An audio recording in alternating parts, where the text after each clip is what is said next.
Scandale sur le pillage du pétrole et du gaz ivoirien. Les voleurs s'enfoncent dans des mensonges et se font démasquer. Deuxième partie est fin. Chers auditeurs, poursuivons la déconstruction du site internet factice de la société IC Oil and Gas d'Alassane Ouattara et compagnie. Côte d'Ivoire, bloc CI 705. Le 27 décembre 2022, la société Ivory Coast Exploration Oil and Gas, SAS, IC, a manifesté son intérêt pour le bloc CI 705 en vue de la conclusion et de l'exécution d'un contrat de partage de production. Le 13 septembre 2023, suite aux négociations concluantes entre l'État et IC, le Conseil a donné son accord pour la signature d'un contrat de partage de production du bloc CI 705. Des travaux de recherche ont été réalisés sur le bloc CI 705 par des sociétés pétrolières internationales. 3 puits d'exploration ont été forés sur le bloc CI 705, dont le dernier forage réalisé en 2021. Ces forages n'ont rencontré aucun indice d'hydrocarbures. IC va donc approfondir les études géologiques et géophysiques dans le but de mettre en évidence le potentiel en hydrocarbures de la zone offshore Grand Laou que les experts de IC connaissent pour sa prospectivité et sa localisation géotechnique. L'objectif premier est de voir les travaux de prospection aboutir à la réalisation d'un puits d'exploration sur un prospect viable. Sixième mensonge. Ce paragraphe à lui seul est un mensonge colossal. Tout y est faux. Voici la vérité. En juin 2019, Total a obtenu un permis d'exploration pétrolière sur le bloc CI 705 en Côte d'Ivoire. Un autre permis sur le bloc CI 706 avait été attribué à Qatar Petroleum. Le permis de Total lui a été attribué, comme le veut la coutume, sur la base d'un contrat de partage de production, CPP, daté du 3 juin 2019. Ce permis concerne une superficie de 1000 km² située dans le bassin de San Pedro, au large de la Côte d'Ivoire. Dans le contrat de partage de production, il est écrit ceci à l'article 3. Article 3. Durée des périodes d'exploration et rendu de surface. 3.1.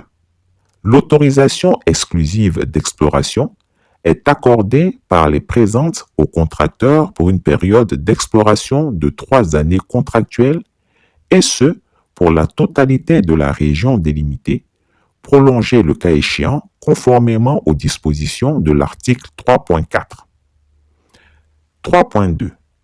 Si, à l'expiration de cette première période d'exploration prévue ci-dessus, et à condition que ces engagements de travaux aient été remplis et le forage d'exploration réalisé, comme stipulé à l'article 4.2, le contracteur le demande, une seconde période d'exploitation sera autorisée pour 2 années contractuelles à compter de la date d'expiration de la première période d'exploration, prolongée le cas échéant, conformément aux dispositions de l'article 3.4. Le permis de Total était donc valable jusqu'au 20 juin 2022. En 2020, Total a mené une campagne d'études d'état initiale pour évaluer l'impact environnemental de l'exploration pétrolière dans le bloc CI 705.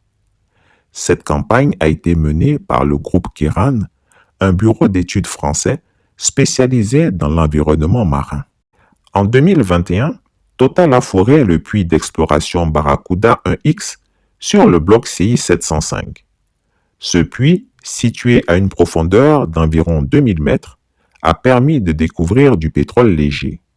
Mais l'entreprise française a estimé que les quantités trouvées étaient trop faibles pour être rentables et qu'il fallait explorer plus profondément, c'est-à-dire vers 4556 mètres de profondeur, pour espérer trouver un filon rentable. L'exploration n'est pas allée plus loin, car selon certaines sources, Total a décidé de ne pas exploiter le gisement. Mais il semble que le gouvernement ivoirien ait décidé de ne pas renouveler le permis de Total pour le réattribuer. Ainsi, en juillet 2023, l'État ivoirien a attribué le bloc CI 705 à la société ivoirienne IC Oil and Gas. Le nouveau permis a une durée de 5 ans.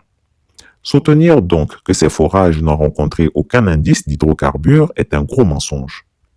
De plus, plusieurs études chimiques, géologiques, géophysiques ont été menées dans cette région et ont conclu à la probabilité très élevée qu'il y ait du pétrole de très bonne qualité dans cette zone où se trouve le périmètre d'exploration du bloc CI 705, appelé également Champ Barracuda, et que tous les experts s'accordent à reconnaître comme un filon extraordinairement prometteur. En mars 2021, une étude scientifique intitulée Inventaire et évaluation scientifique des géosites des falaises de Fresco en Côte d'Ivoire a conclu que les falaises de Fresco sont reconnues pour leur richesse géologique et écologique. Ces falaises pourraient contenir des indices géologiques de la présence de pétrole, tels que des roches-mères riches en matière organique. Cette étude scientifique a été financée par la Société nationale d'opération pétrolière de Côte d'Ivoire, c'est-à-dire la Petroci. Une autre étude scientifique parvient aux mêmes conclusions. Cette étude est intitulée Potentiel pétrolier des dépôts crétacés de la marge de San Pedro. On peut lire que la région de Fresco est située dans le bassin sédimentaire de la Côte d'Ivoire, qui est considéré comme une zone à fort potentiel pétrolier et gazier. Les bassins sédimentaires sont des zones où les sédiments se sont accumulés au fil du temps, créant des conditions favorables à la formation de gisements de pétrole et de gaz naturel.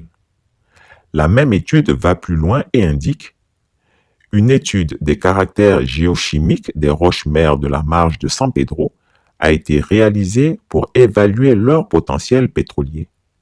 Cette étude a permis de mettre en évidence des caractéristiques géochimiques favorables à la formation de pétrole. La caractérisation géochimique des roches-mères met en évidence le potentiel pétrolier, le type de kérosène, la maturité des roches-mères et leur potentiel pétrolier qu'elles renferment, et de mettre en évidence l'environnement de dépôt des roches-mères, est-il clairement indiqué en page 55.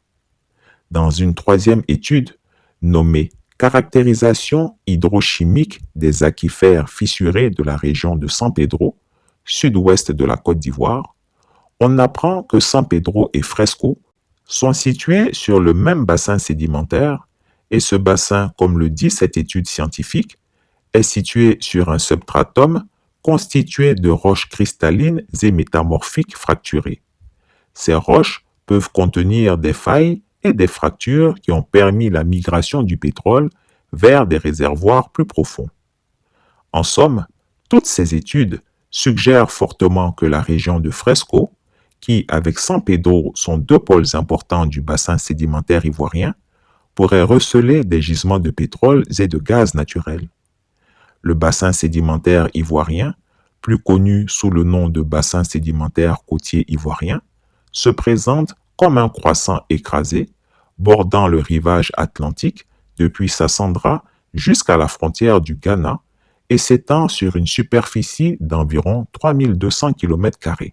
Ce bassin est d'une importance géologique significative en raison de ses ressources pétrolières et gazières, est-il écrit dans Le Marin, publié par le groupe de publication Ouest France le 17 avril 2014. Pire encore, les dirigeants de la société IC Oil and Gas enfoncent le clou en indiquant que leur champ d'activité s'étend jusqu'au bassin sédimentaire de Grand Lahou, alors que le décret qui leur octroie un permis d'exploration limite leur concession au bloc CI 705 situé dans le bassin sédimentaire au large de Fresco. Que veulent-ils faire à Grand Lahou, où se trouvent d'autres blocs déjà attribués, mais pas encore explorés ou exploités? Poursuivons. Management. Notre équipe technique est composée de géologues, de géophysiciens et d'ingénieurs confirmés, ayant plus de 35 ans d'expérience dans l'industrie pétrolière et une expertise reconnue en géologie, géophysique, ingénierie des réservoirs, forage, production, évaluation de l'impact sur l'environnement, analyse économique et certification des réserves des champs pétroliers et gaziers. Notre organisation couvre toutes les fonctions et l'expertise requises par une société d'exploration et de production d'hydrocarbures. Septième mensonge. Qu'en est-il du conseil d'administration? Pourquoi ne le montre-t-il pas? Ce conseil est composé de président du conseil, Philippe Nda, ivoirien. Administrateur, Rodolphe Amoy, ivoirien. Administrateur, Jean-Marc Béjani, franco-guinéen. Administrateur, Alexander Mullinger, anglais. Administrateur, Naël Georges Vidal, franco-tunisien. Et chacune de ces personnalités, majoritairement étrangères, représente les intérêts des véritables propriétaires de l'entreprise. Donc, le management opérationnel affiché n'est que la partie visible de l'iceberg. La partie immergée, la plus importante, reste toujours occultée. Fait intriguant, pour ne pas dire suspect, l'administrateur Rodolphe Amoy, qui avait fièrement affiché sur son profil LinkedIn sa qualité de membre du conseil d'administration d'IC Oil and Gas, l'a subrepticement effacé. Pourquoi? S'est-il rendu compte à la suite de notre enquête d'octobre 2023 de la BVU ou a-t-il pris peur? On peut présumer qu'il sait la vérité liée à ce scandale qui ne manquera pas d'avoir des répercussions. Il sait que c'est un vol à grande échelle et il comprend qu'il vaut mieux se soustraire des radars de Chris Yapi. Hélas, trop tard. Cet individu est consigné dans nos archives. L'équipe managériale est composée de Jacques Nda, président. Monsieur Nda est un pionnier de la recherche pétrolière en Côte d'Ivoire. Il possède 40 ans d'expérience dans l'industrie pétrolière et gazière, dont plus de 35 ans d'expertise à Petroci, où il a occupé des postes techniques et de direction, notamment chef de service géophysique, chef de projet Foxtrot Gaz et directeur, conseiller technique du directeur général. M. Nda a participé à la synthèse du bassin sédimentaire de Côte d'Ivoire et a supervisé les rapports d'évaluation pétrolière de 1990 et 2010 avec le BICIP et Petroci pour le compte du ministère du Pétrole et de l'Énergie. Au sein de Petroci, il a négocié et exécuté de nombreux contrats de partage de production et contrats de services d'acquisition sismique, de traitement et de stockage des données qui ont permis l'évaluation et la mise en production des réserves d'huile et de gaz en Côte d'Ivoire en partenariat avec les multinationales pétrolières. Philippe Nda, directeur général. Philippe fonde IC en associant des experts du domaine de l'amont pétrolier pour conduire des projets d'exploration en Côte d'Ivoire. Il franchit ainsi une nouvelle étape dans la continuité de son investissement dans la chaîne de valeur du secteur pétrolier en Côte d'Ivoire. Au travers de ses différents projets et entreprises, il a acquis depuis plus de 10 ans une forte expertise dans les services d'exploration ainsi que dans le trading de produits pétroliers. Il a par ailleurs développé le contenu local en Côte d'Ivoire dans le cadre de projets d'acquisition sismique pour Arcon Geophysical, CGG et Arvex Geosolutions. Il débute sa carrière en tant qu'analyste crédit à Natixis et Calion, puis en tant que broker sur les marchés dérivés à GFI Securities à Paris. Philippe est titulaire d'un master en finance de la Middlesex Business School à Londres et d'un master en gestion de l'Université Paris 7.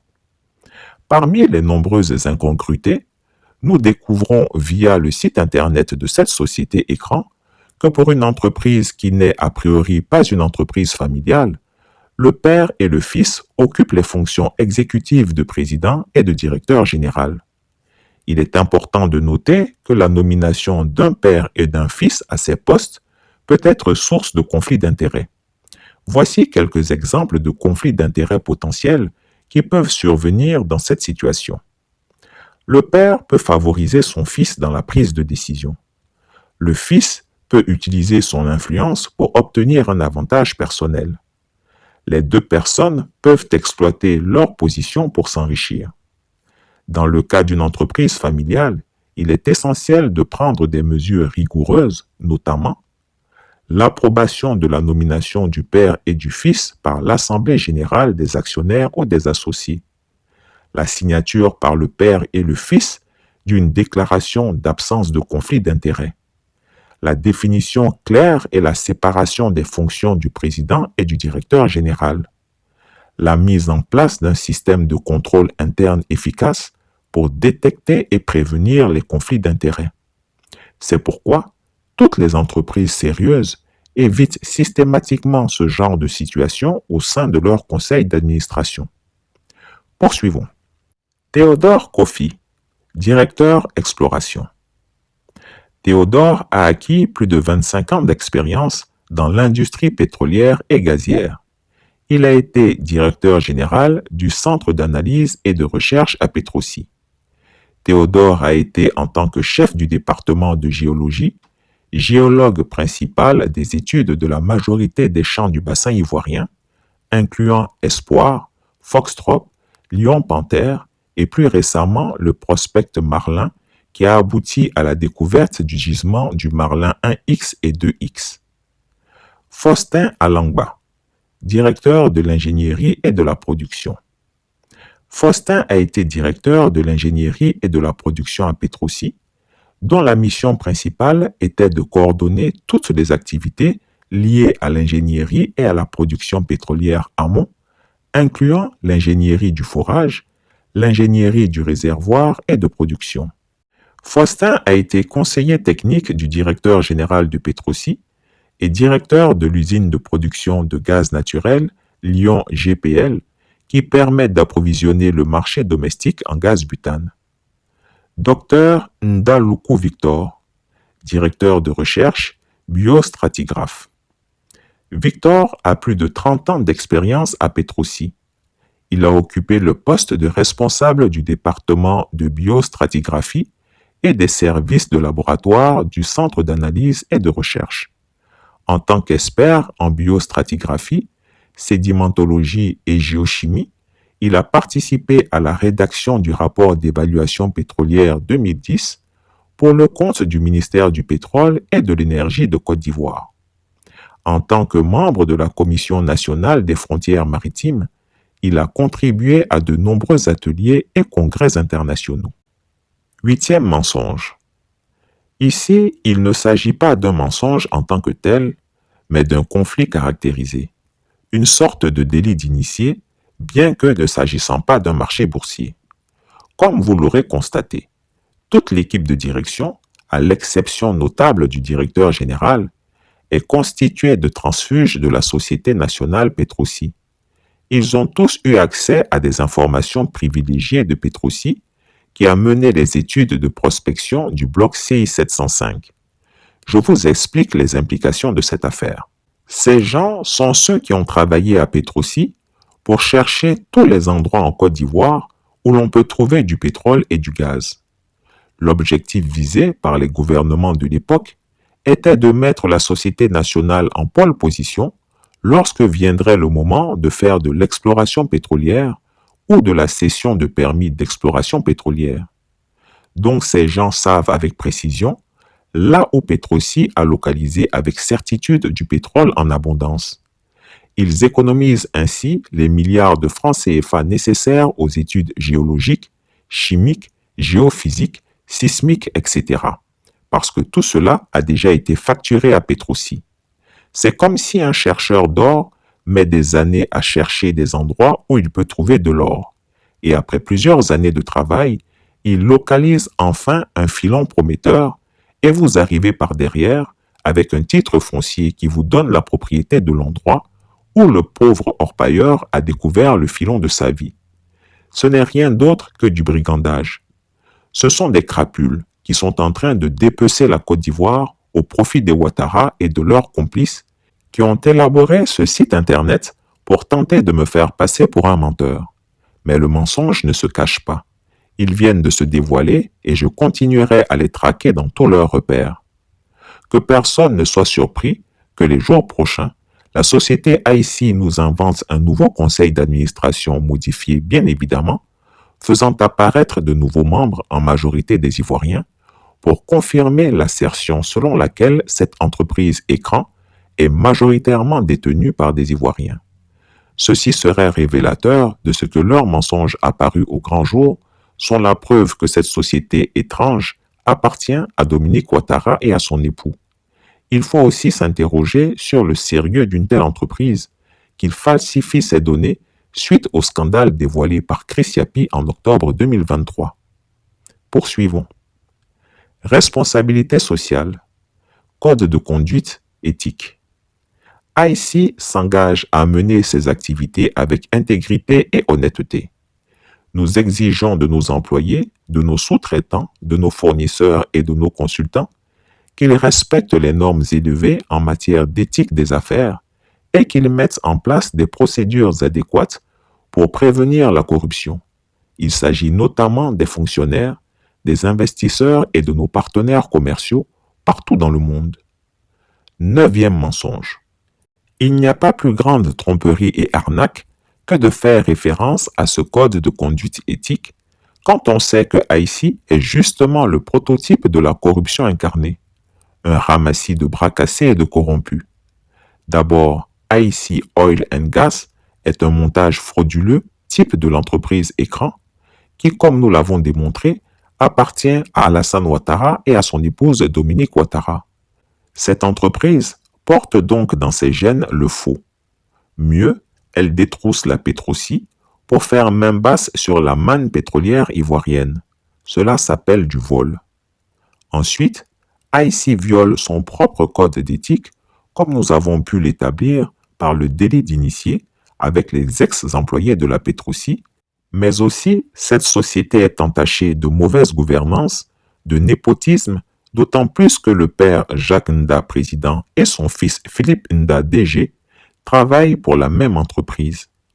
Enfin, elle plonge dans l'illégalité en violant le décret qui lui octroie le bloc CI 705 du bassin sédimentaire de Fresco et s'accapare indûment le bassin sédimentaire de Grand Laou. En conclusion, la société IC Oil and Gas est mal placée pour évoquer un code d'éthique en ce qu'elle viole tous ses aléas. C'est l'hôpital qui se fout de la charité. Chers Ivoiriens, comme vous pouvez le constater, à l'issue de la déconstruction des mensonges éhontés de la société IC Oil and Gas, il convient que vous ayez une réaction appropriée. Il urge que tous ceux d'entre vous qui le peuvent saisissent formellement la Banque mondiale pour fait de vol, de blanchiment et détournement du pétrole ivoirien. Cette opacité doit être dénoncée. Ce scandale ne peut pas rester impuni. Si les acteurs politiques n'entendent pas réagir, il faut que le peuple ivoirien prenne son destin en main. Chris Yapi ne ment pas. Retrouvez Chris Yapi sur ses 2 chaînes YouTube, sa chaîne Dailymotion, Instagram et VK.